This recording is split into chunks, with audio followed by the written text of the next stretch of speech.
I hope another group of young people can do the radio show. For a long time, that radio show was my whole life. It was nice to have radio like that for a while, where we could talk about what we wanted from government, what we wanted for the future of our country. Children of the Sea, Edwidge Danticat. In experiencing their safety and witnessing the peril that raged around and in them, my literary confrontation with this narrative moved me to tears.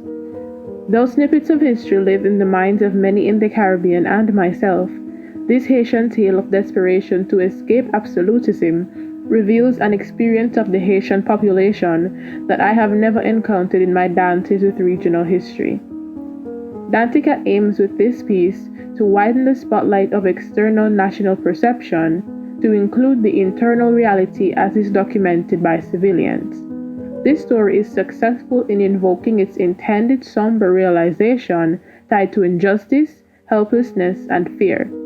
In Children of the Sea by Edwidge Danticat, we can examine the pursuit of and experience of safety by the narrators as well as the reader. If only I could kill. If only I knew some good Wanga magic, I would wipe them off the face of the earth. Presumably, region-wide and internationally, Haiti and extensively Haitians have developed and maintained a reputation relating to the dark arts. Magic, black or otherwise, African ancestral lore, witchcraft, obia, voodoo, whatever the relative name, we have all heard the story. I got voodoo, I got hoodoo, I got things I ain't even tried. And I got friends on the other side. He's got friends on the other side. This text presentation of this young Haitian woman who wishes she knew Wanga magic instead of already knowing and planning her use of it was an unmet stereotype that I found caught me off guard. As she wrote to her lover who was writing back to her, I almost expected, despite the clear severity of the unrest within the country, that they would make it out of it and return to the safety of their love for each other. Instead, their individual accounts of fear grew more intense and unsolvable.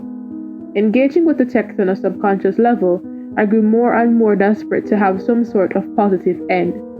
Instead, I was forced to recognize and learn through the author's story construction that in her mirror of Haiti's historical reality through a tragic romance, recompense and resolution are often the death of us. People are just too hopeful, and sometimes if hope is the biggest weapon of all to use against us, people will believe anything. They will claim to see the Christ return and march on the cross backwards if there is enough hope. In my continued reading and internalization of this piece, my disapproval of the acts of the law in my own country were reinforced, though through magnified horrific occurrences. The Makutis by the house were laughing at her. They asked her if that was her dinner. Instead, Uncle Prestoire would be forced to. But that wasn't so bad.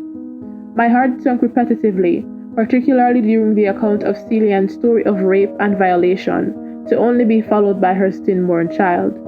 In the face of what was no doubt her worst fear, she chose the fate of her baby, launching herself to her death. I will listen for your name. She would listen, and she would wait with a burning hope in her heart, for news of his safety and in the hope of his return. Despite the bullets around her, she remained hopeful.